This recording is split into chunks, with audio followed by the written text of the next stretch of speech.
Mynsfas portal is open to all irrespective of color, race, ethnic identity, religion, gender, or national origin, provided he/she has the portal login details. Steps to create a NSFAS account. Go to the official website, www.nsfas.org.za. Click on Message. On the home page, select the NSFAS tab in the top menu. Then click on Create Profile. Provide your personal details.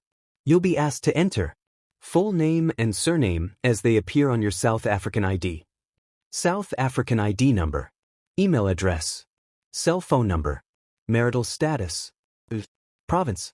A strong password, you'll use this to log in later. Upload supporting documents, if required. You may need to provide a copy of your ID or other details for verification. Agree to terms and conditions. Tick the box to accept NSFAS terms of use. Verify your details. NSFAS will send a one-time PIN (OTP) to your email and cell phone.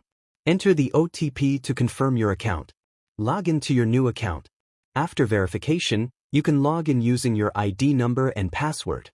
From here, you'll be able to apply for funding, check your status, and update your details. If this video helps you, make sure to like, share, comment, and subscribe for more updates on scholarships, universities, nursing, colleges, bursaries, learnerships, careers, internships, jobs, and study opportunities in South Africa.